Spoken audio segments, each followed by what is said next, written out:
walk me through the franchise tag drama that is setting up for this weekend here, and how you see each one playing out, if you don't mind. Tom, what do you got for me? Walk me through it here. I would say right now, and we're still, 74 hours roughly out from the deadline here. Currently. I would say, though, at this moment in time, I would be surprised if Tony Pollard has an extension by Monday. I would be surprised if Josh Jacobs has an extension by Monday.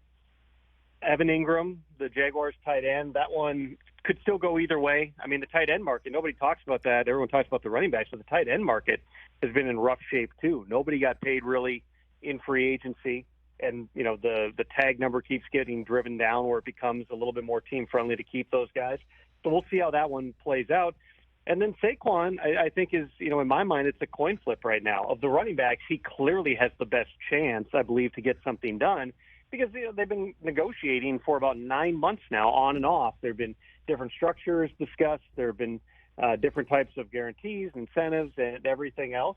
Saquon's going to have to make, ultimately the decision here of whether he wants to, at a position that, as we all know, depreciates quickly, go year to year and roll the dice, or whether he takes the best offer that's on the table from the Giants come 4 p.m. Eastern time on Monday. And remember, the Daniel Jones contract went down to 10 minutes before that deadline. If any team is going to, walk the line on that thing, it's going to be the Giants. They got to get it done a little bit sooner in this case because, there's paperwork to be filed and things like that because there is a hard cutoff for the league at 4 p.m. Eastern time on Monday.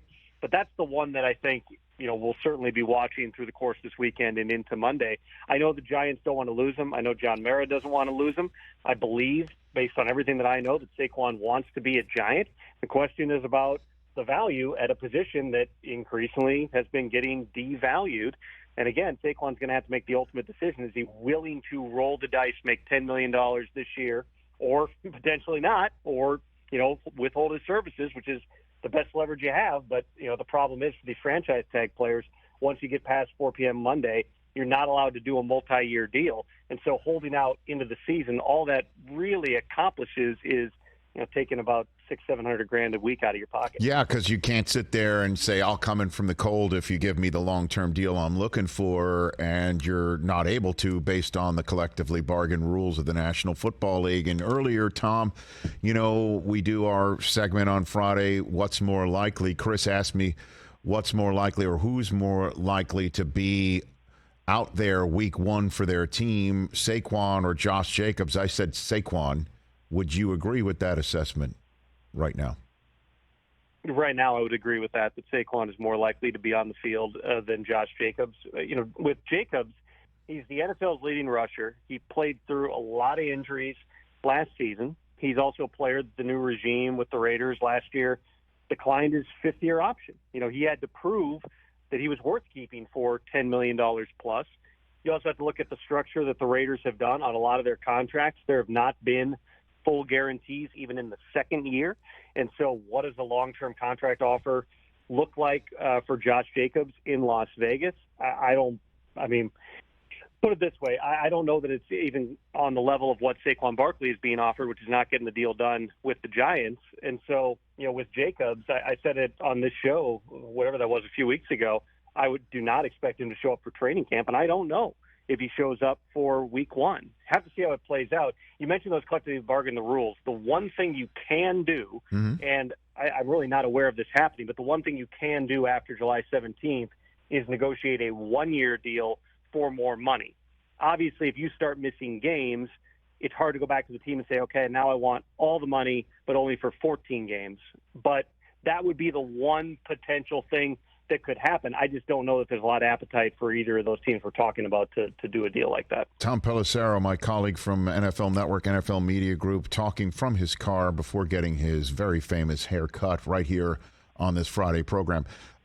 So the Burrow contract, a lot of folks that I speak to think the Herbert contract is going to be somewhat conventional with terms, dollars, and whatever. But Burrow's contract might be particularly inventive. What are you hearing on that front here, Tom?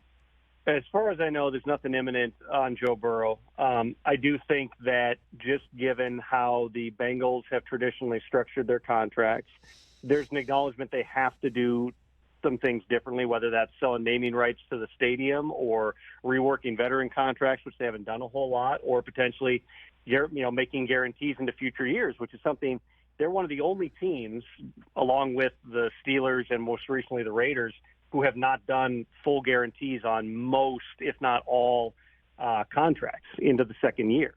So, with Joe Burrow, he's never getting cut. And so it's not about the guarantees. It's about cash flow. It's about money.